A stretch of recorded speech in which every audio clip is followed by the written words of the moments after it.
Hello students and welcome back to my channel Biology Classes by Elishba.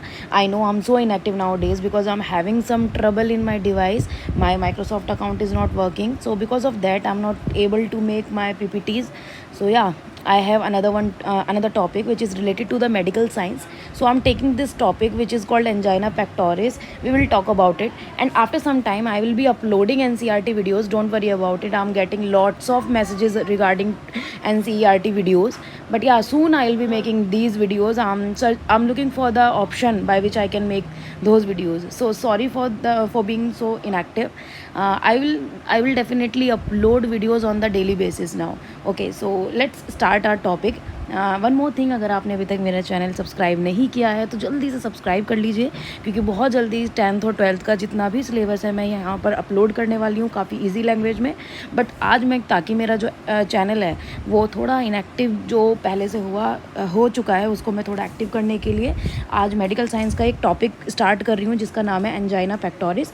हम लोग इसके बारे में डिस्कस करेंगे, इसको डिटेल में पढ़ेंगे, क्योंकि ये जो कुछ टॉपिक्स ऐसे होते हैं मेडिकल साइंस वाले हमको यूट्यूब पे इजीली अवेलेबल नहीं होते हैं.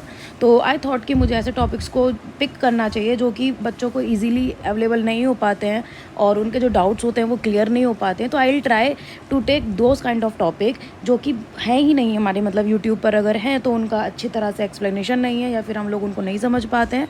इसी वजह से मैंने आज एक ये वाला टॉपिक आपका लिया है जो कि मेडिकल साइंस से रिलेटेड है. It is important for all medical sciences, like it is important for NEET, it is important for nursing or all the courses which you do. It is because it is related to the hypertension. Okay, सबसे पहले हम लोग hypertension को ही समझने की कोशिश कर लेते हैं. जैसे कि हम हाइपरटेंशन से, ठीक है, हम लोग हाइपरटेंशन से स्टार्ट करेंगे, तब हम लोग एंजाइना पेक्टोरिस पर जाते हैं. हाइपरटेंशन भी मैं एक काम करूँगी, एक वीडियो बनाकर डाल दूँगी, ताकि ऐसा ना हो कि आप लोग हाइपरटेंशन में भी कंफ्यूज हो जाएं. तो बेसिकली क्या होता है कि हमारे ब्लड का एक प्रेशर होता है, ब्लड प्रेशर हम लोगों का होता है जिसको हम लोग बीपी बोलते हैं. ठीक है, शॉर्ट फॉर्म में हम लोग बीपी बोलते हैं, जिसमें सिस्टोलिक और डायस्टोलिक 2 टाइप के हमारे प्रेशर होते हैं. कि जब ब्लड एक बार पूरी बॉडी से कलेक्ट होकर हमारे हार्ट के पास जाता है और फिर लंग्स में जाता है, क्या होने के लिए, प्योरीफाई होने के लिए. मीन्स हम लोग कहते हैं CO2 और O2 का जो हमारा एक्सचेंज होता है वो होने के लिए जब ब्लड एक बार कहाँ जाता है, हार्ट में जाता है, और हार्ट से फिर पूरी बॉडी में वो ट्रांसफ़र होता है. उनके बेसिस पर हमारे 2 टाइप्स के जो प्रेशर होते हैं वो होते हैं सिस्टोलिक और डायस्टोलिक प्रेशर. सिस्टोलिक और डायस्टोलिक प्रेशर, ठीक है, क्योंकि एक बार जो प्रेशर हो रहा है वो नीचे से लग रहा है और एक बार प्रेशर क्या हो रहा है कि वो ऊपर की तरफ से प्रेशर लग रहा है. इस वजह से हमारे 2 तरह के प्रेशर होते हैं.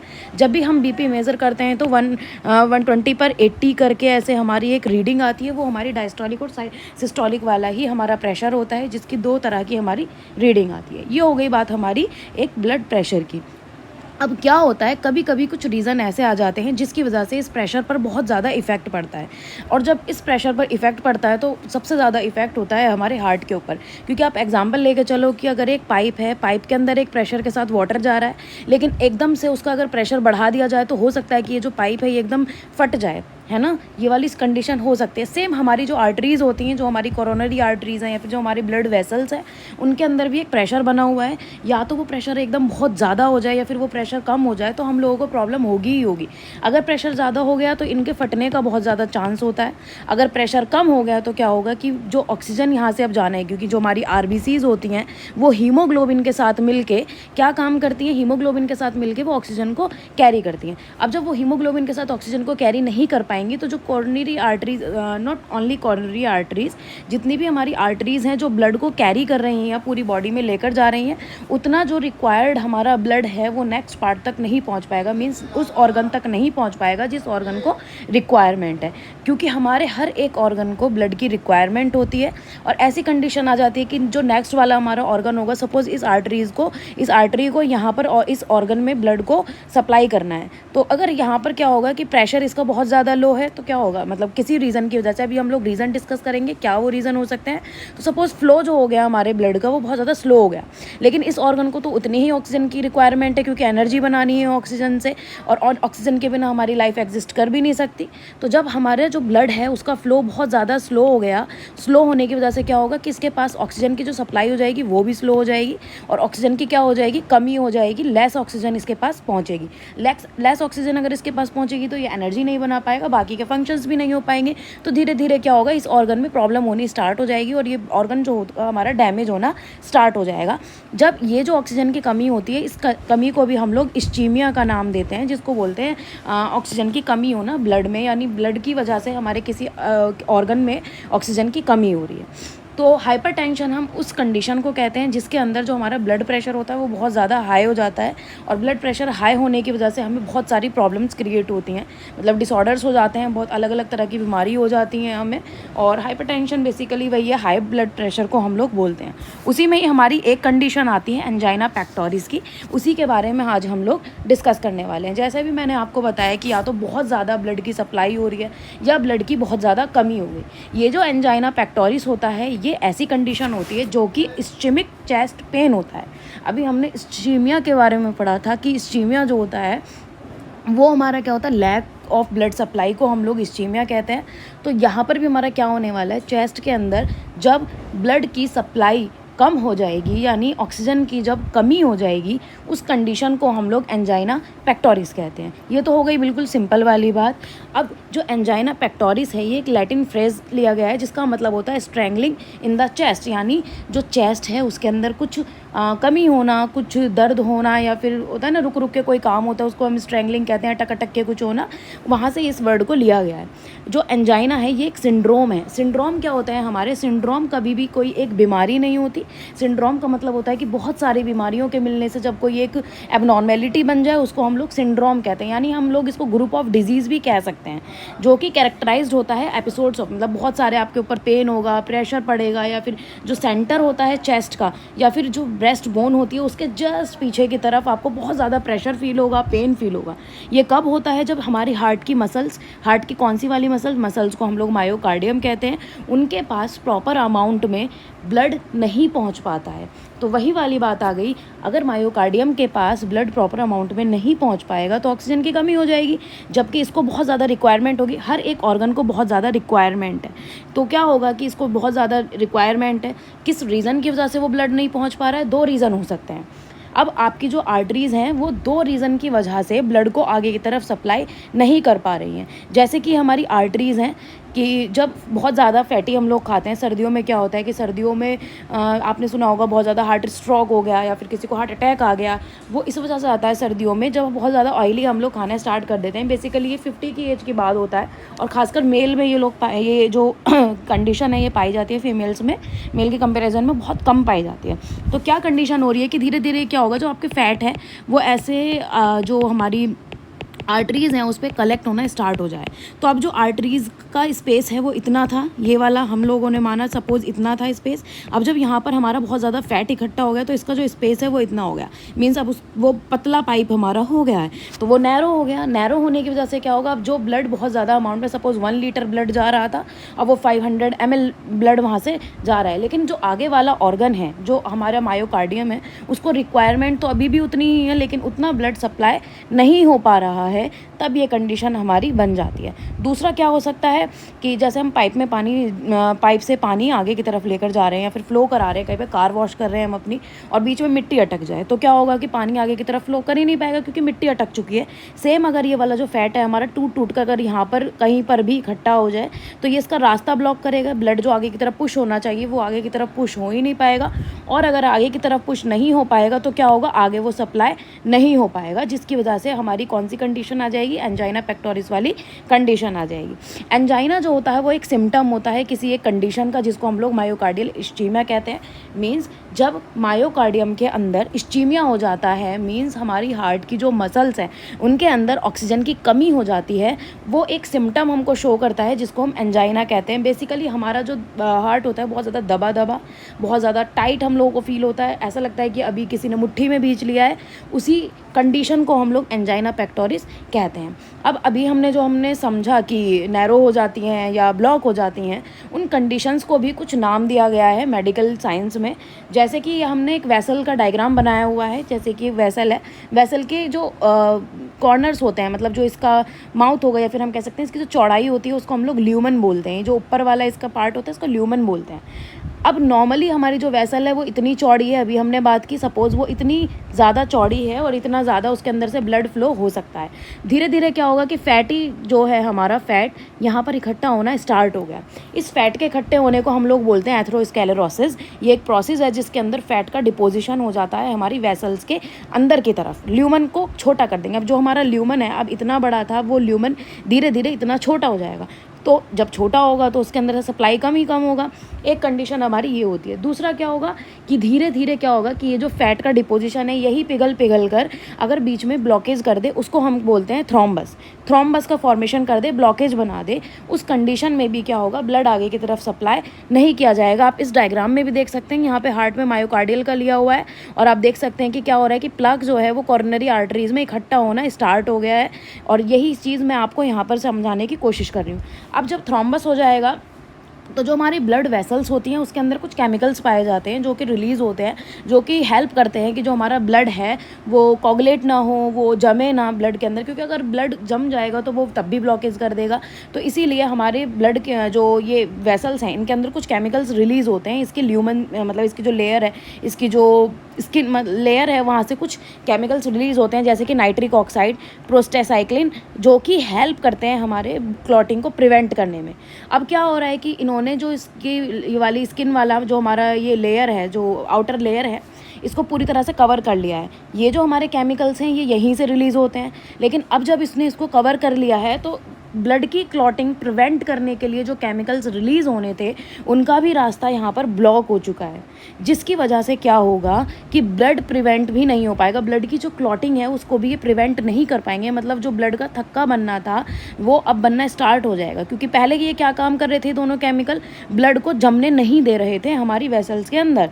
अब जब जिस जगह से ये केमिकल निकल के आ रहे हैं उनका भी रास्ता बंद हो चुका है। अब ये कुछ नहीं कर सकते।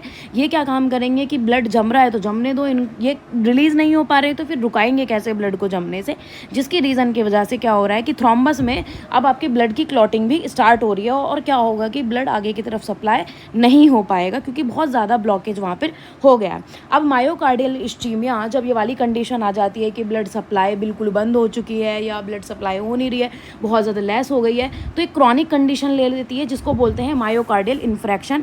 और एक और चीज़, इसको हम लोग किसी भी तरह से ठीक नहीं कर सकते। ऐसा नहीं है कि मायोकार्डियल इस्चीमिया बहुत ज़्यादा ऑयली खाने की वजह से हो रहा है या एक ही रीज़न है जिसकी वजह से मायोकार्डियल इन्फ्रैक्शन आपको हो रहा है या इस्चीमिया हो रहा है, एंजाइना पेक्टोरिस हो रहा है। इसकी बहुत सारी कंडीशन होती है। इवन आज तक डॉक्टर्स इसका एक्यूरेटली बता नहीं पाए हैं कि किसकी वजह से ये हमें होता है। लेकिन इसके कुछ टाइप्स होते हैं, जो एंजाइना होती है उसके कुछ टाइप्स होते हैं। टाइप्स के बारे में हम लोग बात कर लेते हैं। पहला टाइप हमारा कौन सा होता है, क्रॉनिक या फिर स्टेबल एंजाइना होता है, जो कि फिक्स्ड होता है, मतलब फिक्स्ड स्टेरोसिस होते हैं, यानी डिमांड इस्चीमिया। डिमांड वाले वर्ड से ही हम लोग समझने की कोशिश करते हैं। ये ऐसी वाली कंडीशन है जिसके अंदर जो हमारी आर्टरीज होती हैं वो नैरो हो जाती हैं। किसकी वजह से, आर्थरोस्क्लेरोसिस की वजह से, यानी कि जो ल्यूमन है वो कैसा हो जाता है कि उसका जो माउथ है, मतलब ल्यूमन का जो पहले साइज़ था वो साइज़ अब डिक्रीज़ हो जाएगा, जिसकी वजह से ऑक्सीजन का जो सप्लाई है वो भी कम हो जाएगी। ठीक है, और ऑक्सीजन की जो डिमांड है नेक्स्ट वाले ऑर्गन में वो बहुत ज़्यादा बढ़ जाएगी, लेकिन वो डिमांड कंप्लीट नहीं हो पाएगी, जिस रीज़न की वजह से ये होता है। और हम लोग इसको बोलते हैं स्टेबल एंजाइना, यानी कि ये कुछ टाइम के लिए हो रहा है, स्टेबिलिटी जल्दी ले लेता है। आप देख सकते हैं कि टिश्यू जो होते हैं वो इस्चेमिक हो जाते हैं ड्यूरिंग टाइम्स में। कभी कभी इन जो ऑक्सीजन की डिमांड है नेक्स्ट वाले ऑर्गन के लिए वो बढ़ जाएगी, क्योंकि अगर किसी चीज़ को कोई चीज़ कम मिले तो वहाँ पर डिमांड ज़्यादा बढ़ जाती है। तो यहाँ पर भी क्या होगा कि जो ऑक्सीजन की डिमांड है नेक्स्ट ऑर्गन में बहुत ज़्यादा बढ़ जाएगी। फिजिकल एक्सक्रेशन होता है लार्ज मील खाने की वजह से या फिर इमोशनल स्ट्रेस की वजह से हो सकता है, लगभग 5 मिनट तक हो सकता है। अगर मेडिकेशन वगैरह हम लोग लेते हैं तो इससे हमें रिलीफ मिल जाता है। मतलब जो ये वाली कंडीशन होती है, ये हो सकता है कि आपने फिजिकल कोई एक्सरसाइज ज़्यादा नहीं की है, बहुत ज़्यादा आपने फूड ले लिया है या फिर बहुत ज़्यादा स्ट्रेस में हैं आप, तो उस कंडीशन में ये हो सकता है आपका स्टेबल वाला एंजाइना। और लगभग 5 मिनट तक ये ठीक हो जाता है, कि 5 मिनट्स तक ये रहेगा कि आपको बहुत ज़्यादा एकदम पेन हो रहा है, और रेस्ट करेंगे और मेडिकेशन करते हैं तो इसमें हमें रिलीफ मिल जाता है। नेक्स्ट अगर हम बात करते हैं अनस्टेबल की, जैसे कि ये स्टेबल था और ये ठीक हो रहा है, लेकिन अनस्टेबल की बात कर रहे हैं, नाम से समझ में आ रहा है कि अनस्टेबिलिटी इसके अंदर पाया जा रहा है। इसके अंदर क्या होगा कि अब क्लॉट्स बन जाएंगे, यानी थ्रोम्बस का फॉर्मेशन हो जाएगा कोरोनरी आर्टरीज़ के अंदर। अब इसके अंदर क्योंकि हमारा जो आर्टरीज़ हैं उनमें अभी स्पेस है कि ब्लड जा सकता है। लेकिन थ्रोम्बस के टाइम पर क्या होगा कि बड़े बड़े थ्रोम्बस बन गए, बड़े बड़े जो थ्रोम्बस हैं उन्होंने रास्ता रोक दिया है, जिसकी वजह से ब्लड सप्लाई बहुत ज़्यादा कम हो गई है। इस वजह से जो इसके सिम्टम्स होते हैं वो बहुत ज़्यादा वर्स होते हैं। इसमें बहुत ज़्यादा पेन होता है, बहुत लंबे टाइम तक ये चलता है। आप रेस्ट भी करेंगे तब भी आपको रिलीफ नहीं मिलता है। और बस नाइट्रोग्लिसरीन एक मेडिसिन इसमें यूज़ की जाती है, उससे भी आपको रिलीफ नहीं मिलता है। ये लंबे टाइम तक हमारा चल सकता है, इसीलिए इसको अनस्टेबल कहा जाता है। और सप्लाई इस्चीमिया यानी आपका यहाँ पर थ्रोम्बस फॉर्मेशन हो जाएगा, सप्लाई बिल्कुल बंद हो जाएगी, जिसकी वजह से आपको बहुत ज़्यादा पेन होगा। नेक्स्ट हम लोग वेरिएंट एंजाइमा की बात करते हैं या फिर वैसोपाज्म की बात करते हैं, जिसमें कि सप्लाई जो होगा इस्चीमिया में क्या होगा, इसके अंदर क्या होगा कि वैसोपाज्म हो जाएगा। जो हमारी ब्लड वेसल्स हैं वो पिचक जाएंगी किसी रीज़न की वजह से, टेम्परेरीली उनके अंदर कोई ना कोई ऐसा, जैसे कोई भी फिजिकली या फिर हमने कोई मेडिकेशन कोई ऐसी ले लिया जिसकी वजह से जो हमारी वेसल्स हैं वो पिचक गई हैं, उन्होंने अपनी शेप चेंज कर ली है, उसमें कोई एबनॉर्मेलिटी आ गई है, उस कंडीशन में ये हमारा होता है। ये किस वजह से हो सकता है, या तो आप इमोशनली बहुत ज़्यादा स्ट्रेस ले रहे हैं, या फिर कोई भी कोरोनरी वैस्कुलर एंडोथेलियम है वो डिसफंक्शनल हो गई है नाइट या फिर रेस्ट के टाइम पर, उस टाइम पर ये हमारा होता है। क्या रिस्क फैक्टर्स होते हैं हमारे एंजाइना पेक्टोरिस के? एज की अगर हम बात करें तो जो वुमेन की एज होती है लेस देन, मतलब जो आपके 55 है उस एज से ज़्यादा जब हो जाते हैं तब इसमें कंडीशन होती है। मैन के अंदर 45 से ज़्यादा एज होनी चाहिए तभी ये कंडीशन होगी। एर्थरोस्क्लेरोसिस की वजह से ये हो जाती है। अभी हमने सुना जब जो हमारी आर्टरीज़ हैं, कोरोनरी आर्टरीज़ हैं, उनमें जब अंदर की तरफ बहुत ज़्यादा फैट डिपोजिशन हो जाता है तो ब्लड सप्लाई कम हो जाती है, जिसकी वजह से ब्लड सप्लाई नहीं होता। उसी कंडीशन को हम लोग एर्थरोस्क्लेरोसिस कहते हैं। बहुत ज़्यादा कोई स्मोकिंग करता है, ओबेसिटी बहुत ज़्यादा बढ़ गई है, या फिर आपको डायबिटीज़ मेलाइटस है, तब भी आपको एंजाइना जैसी शिकायत हो सकती है। बीपी आपका बहुत ज़्यादा रहता है, क्योंकि अभी मैंने हाइपरटेंशन की बात की थी। हाइपरटेंशन भी हमारी सेम कंडीशन होती है, जिसके अंदर जो ब्लड प्रेशर है वो हमारा कैसा हो जाता है, नॉर्मल से बहुत हाई हो जाता है, उसी को ही हम लोग हाइपरटेंशन कहते हैं। ब्लड कोलेस्ट्रॉल बहुत ज़्यादा बढ़ रहा है, या फिर ट्राइग्लिसराइड आपकी बॉडी में बहुत ज़्यादा बढ़ चुका है, बहुत ज़्यादा फैटी या फिर सॉल्टी आप खाते हैं तब भी ये कंडीशन हो सकती है। और बहुत ज़्यादा हैवी मील्स ले रहे हैं जो कि प्रॉपर अमाउंट में डाइजेस्ट नहीं कर पा रहे हैं, क्योंकि बॉडी का एक अपना होता है कि वो उतने ही अमाउंट में किसी एक प्रॉपर मील को डाइजेस्ट कर सकता है। तो अगर हम बहुत ज़्यादा हैवी अमाउंट में मील ले रहे हैं तो उसको डाइजेस्ट होने में भी प्रॉपर हम लोगों को टाइम चाहिए, जो कि प्रॉपर डाइजेस्ट नहीं हो पा रहा, तब भी आपको प्रॉब्लम कर सकता है कि आपकी सेडेंटरी लाइफस्टाइल है या फिर आप बहुत ज़्यादा काम कर रहे हैं। It can also effect you. आप बहुत ज़्यादा स्ट्रेस ले रहे हैं, इमोशनल स्ट्रेस भी इस पर बहुत ज़्यादा इफेक्ट डालता है। और हो सकता है कि जो फैमिली में किसी को कोरोनरी आर्टरी डिजीज़ था तब भी हो सकता है कि किसी को ऐसे डिजीज़ देखने के लिए मिल जाए। आर्टरीज़ अगर आपकी ब्लॉक हो जाए तब भी ये हो सकता है। कोरोनरी आर्टरीज़ का स्पाज्म हो जाए, यानी जो हमारी आर्टरीज़ है उनके अंदर कुछ भी स्पाज्म हो जाए, या फिर माइक्रोवैस्कुलर कॉन्स्ट्रिक्शन हो जाए। तो कोई सी भी कंडीशन हमारी ऐसी हो तो हम लोग एंजाइना पेक्टोरिस के जो रिस्क फैक्टर्स होते हैं वो बढ़ जाते हैं। अगर किसी पर्सन में ये, अगर कोई वुमेन है 55 ईयर्स की, तो उसके अंदर इसके जो रिस्क फैक्टर्स हैं वो बहुत ज़्यादा बढ़ जाएंगे। कोई बहुत ज़्यादा हाई मील ले रहा है, किसी की बॉडी में कोलेस्ट्रॉल बढ़ गया है, किसी की बॉडी में फैट और सॉल्ट बहुत ज़्यादा बढ़ गया है, या फिर कोई बहुत ज़्यादा ऐसा फूड ले रहा है, या फिर उसकी लाइफस्टाइल बहुत अच्छी नहीं है, इमोशनल बहुत ज़्यादा हो रहा है। उस कंडीशन में ब्लड प्रेशर हाई होगा। ब्लड प्रेशर हाई होगा तो क्या होगा कि आपका जो प्रेशर होने की वजह से हो सकता है वैसोपाज्म हो जाए, हो सकता है थ्रोम्बस फॉर्मेशन हो जाए, वो कुछ भी कंडीशन हो सकती है। और क्या होगा कि एंजाइना पेक्टोरिस की कंडीशन होने के चांसेस बढ़ जाते हैं। पैथोफिजियोलॉजी की बात करते हैं। क्या होता है कि जो वैसोपाज्म होगा, या फिर फिक्स्ड स्टेनोस होगा, या फिर कोरोनरी थ्रोम्बोसिस होगा, मींस कुछ भी हो सकता है। या तो आपकी जो आर्टरीज़ हैं उनकी शेप में कुछ चेंजेस आ गए, या फिर आपका क्या हो रहा है कि यहाँ पर बहुत ज़्यादा फैट डिपोजिशन हो रहा है, या फिर थ्रोम्बस फॉर्मेशन हो गया, ये होगा, जिसकी वजह से क्या होगा, जो कोरोनरी होगा, कोरोनरी जो ब्लड फ्लो है वो बहुत ज़्यादा कम हो जाएगा। यानी कि जो हमारी कोरोनरी जो हमारी आर्टरीज़ हैं, कोरोनरी आर्टरीज़ हैं, उनके अंदर इनसफिशिएंट अमाउंट में ब्लड का फ्लो होगा। अब जब उनके अंदर ब्लड फ्लो बहुत कम होगा तो क्या होगा, O2 का जो सप्लाई होगा वो बहुत ज़्यादा, क्या होगा, मायोकार्डियम के अंदर बहुत ज़्यादा डिमांड बढ़ेगी। कहीं पर बहुत कम चीज़ है, अब कोई इंसान बहुत ज़्यादा प्यास है तो उसको पानी की सबसे ज़्यादा रिक्वायरमेंट है, जस्ट लाइक दैट। जब कहीं पर ऑक्सीजन बिल्कुल कम हो चुकी है तो उसके पास ऑब्वियसली वहाँ पर रिक्वायरमेंट बहुत ज़्यादा बढ़ेगी, डिमांड बढ़ेगी। जो डिमांड पूरी नहीं हो पाती ड्यू टू थ्रोम्बस या फिर एथेरोस्क्लेरोसिस, किसी भी रीज़न की वजह से हो सकता है कि वो ऑक्सीजन नहीं जा पा रहा है, तो क्या होगा कि डिक्रीज़ हो जाएगा ऑक्सीजन का सप्लाई, जिसकी वजह से इंक्रीज़ हो जाता है मायोकार्डियल का डिमांड ऑक्सीजन के लिए। अब जब ये सप्लाई पूरा नहीं हो पा रहा है, ऑक्सीजन का सप्लाई पूरा नहीं हो पा रहा है, तो क्या होगा, ऑक्सीजन ऑक्सीजन सप्लाई का जो डिमांड रेशो है वो क्या होगा, डिक्रीज़ हो जाएगा, जिसकी वजह से मायोकार्डियल हाइपॉक्सिया हो जाएगा। मतलब जो हमारे मायोकार्डिया है उसके अंदर ऑक्सीजन की कमी आ गई, ब्लड की कमी हो गई। ऑक्सीजन कम है तो ब्लड कम है तो ऑक्सीजन तो कम होगा ही होगा। मीन्स हमारे जो मसल्स हैं, हमारी जो हार्ट की मसल्स हैं, उनके अंदर ऑक्सीजन सप्लाई भी कम हो गई, ब्लड सप्लाई भी कम हो गई, जिसकी वजह से क्या होगा, स्टिमुलेशन होगा कुछ पेन रिसेप्टर्स का, जो कि मायोकार्डियम के अंदर ही पाए जाते हैं, और वही पेन हमारा कॉज कर देते हैं एंजाइना पेक्टोरिस। और एंजाइना पेक्टोरिस के हम लोगों ने अभी 3 टाइप्स पढ़े हैं कि किस किस बेसिस पर हमारे 3 टाइप्स के एंजाइना पेक्टोरिस होते हैं। आई होप आपको इस टॉपिक के बारे में जितना इम्पॉर्टेंट है वो सारे पॉइंट्स समझ में आए होंगे। नेक्स्ट वीडियो में भी हम लोग बात करेंगे किसी मेडिकल साइंस के टॉपिक की, जो कि शायद यूट्यूब पर इतने अवेलेबल नहीं है। आई विल ट्राई माई बेस्ट कि मैं आपको अच्छे से अच्छा कंटेंट दे पाऊँ। और अगर आपको मेरी वीडियो अच्छी लगी हो तो प्लीज़ लाइक, कमेंट और शेयर ज़रूर करें। और अगर आपको ऐसी ही वीडियोस चाहिए और जिस भी टॉपिक से रिलेटेड आपको वीडियोस चाहिए, प्लीज़ डू कमेंट। ये चीज़ें बहुत ज़्यादा मोटिवेट करती हैं हम लोगों को। और मिलते हैं बहुत जल्दी हम लोग इस वीडियो के बाद।